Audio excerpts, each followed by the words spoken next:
Podcast Network Asia.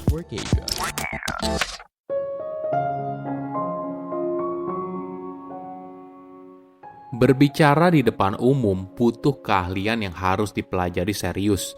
Tidak hanya sekedar naik ke atas panggung tanpa persiapan. Halo semuanya, nama saya Michael. Selamat datang di podcast saya, Sikutu Buku. Kali ini saya akan bahas buku The Art of Public Speaking karya Dale Carnegie. Sebelum kita mulai, buat kalian yang mau support podcast ini agar terus berkarya, caranya gampang banget.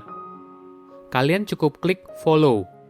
Dukungan kalian membantu banget supaya kita bisa rutin posting dan bersama-sama belajar di podcast ini. Buku ini membahas bagaimana cara berbicara di depan umum. Apa responmu ketika kamu diminta untuk memberikan sambutan atau menjadi pembawa acara untuk acara kantor atau acara sosial? Apakah kamu langsung menyanggupinya dengan senang hati? Kebanyakan orang justru tidak. Bagi mereka, ini justru menjadi sebuah beban dan cenderung menolaknya. Kenapa? Karena berbicara di depan umum tidak semudah yang kita pikirkan. Tidak hanya sekedar naik ke atas panggung lalu membacakan apa yang ditulis. Tidak begitu. Jika kamu ingin menjadi pembicara yang memukau atau sederhananya, kamu ingin apa yang kamu katakan masuk ke dalam hati orang yang mendengar, maka banyak aspek yang harus kamu kuasai. Tidak sekedar naik ke atas panggung tanpa persiapan. Saya merangkumnya menjadi 3 hal penting dari buku ini. Pertama, cara berbicara di depan umum. Apakah kamu ingat ketika kamu belajar berenang? Apakah kamu membeli buku belajar panduan cara berenang, lalu baru menggunakan pakaian renang kemudian langsung bisa berenang? Kemungkinan besar tidak. Kamu mungkin tidak mengingatnya, tapi kemungkinan besar kamu belajar berenang dengan berenang secara langsung.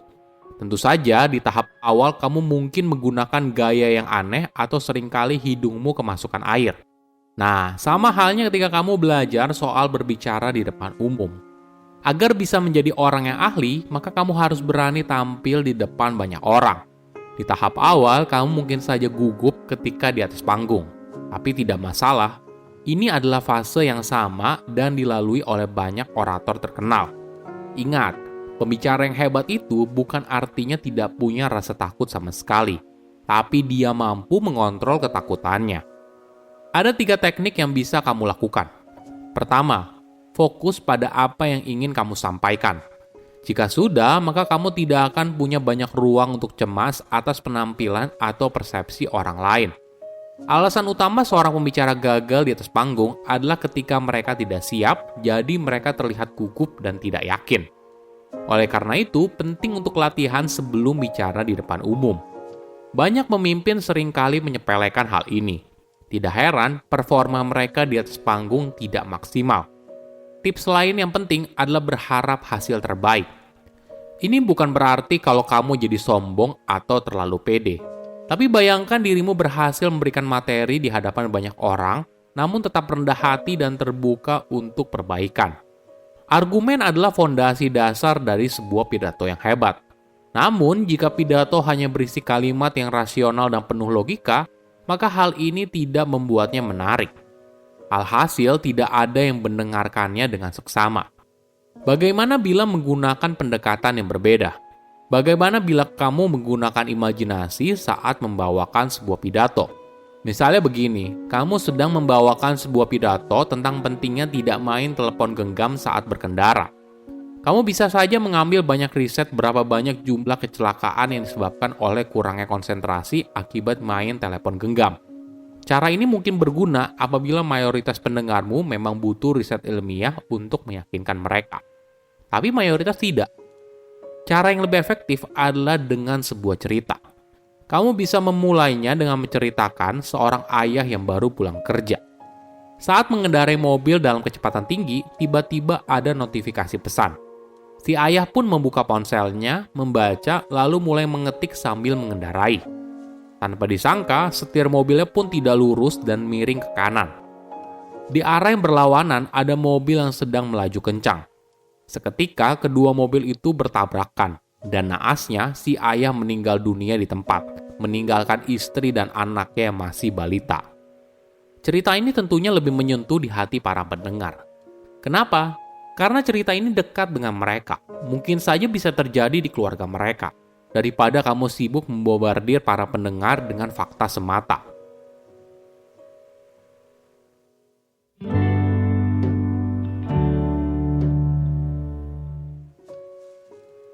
Kedua, gunakan emosi untuk mengunggah pendengar. Coba bayangkan dua orang pembicara yang sedang membawakan pidato tentang anti perbudakan pada masa sebelum hal ini dihapuskan. Pembicara pertama merupakan seorang politisi berkulit putih yang punya rekam jejak yang hebat dalam hal gerakan anti perbudakan. Pembicara kedua merupakan seorang ibu berkulit hitam yang pernah berada di sebuah lelang perbudakan dan melihat langsung dengan mata kepalanya sendiri anak laki-lakinya dijual.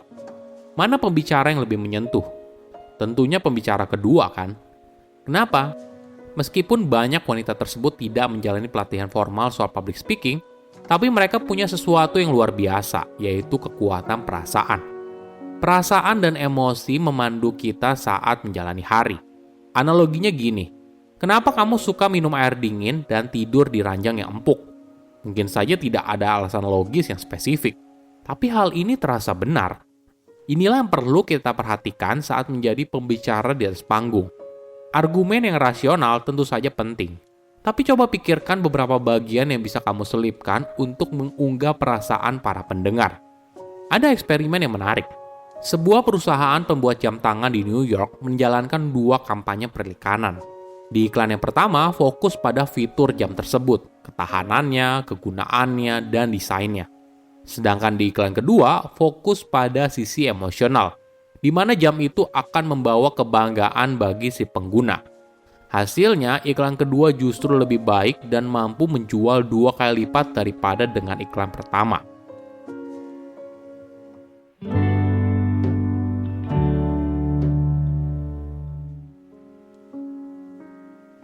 Ketiga, bawakan pidato seperti sebuah melodi.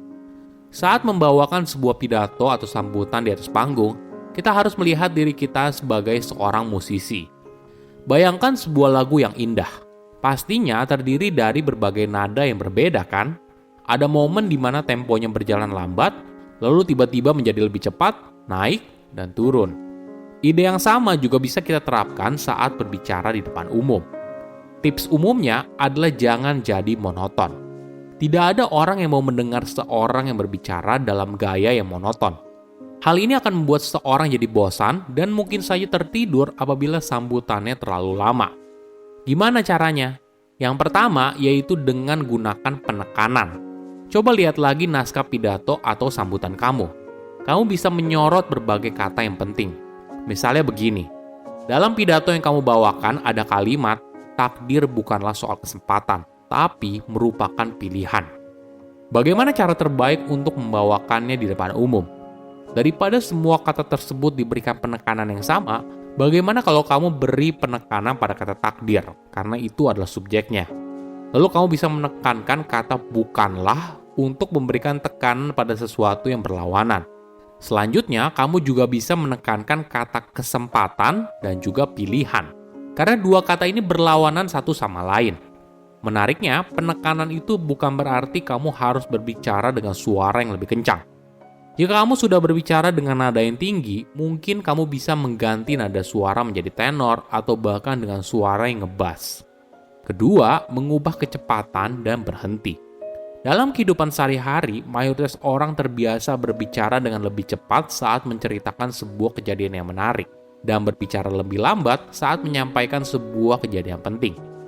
Kita juga seringkali memberikan jeda saat bercerita untuk memberikan efek dramatis. Teknik ini bisa kamu gunakan saat berbicara di depan umum. Cobalah baca ulang naskah pidatomu dan perhatikan bagian mana yang bisa kamu bawakan dengan lebih cepat, lebih lambat, atau bahkan berikan jeda untuk memberikan efek dramatis. Cara ini akan membuat pidato yang kamu sampaikan berada di tingkat yang berbeda dibandingkan orang lain. Saya undur diri, jangan lupa follow podcast Sikutu Buku. Bye-bye.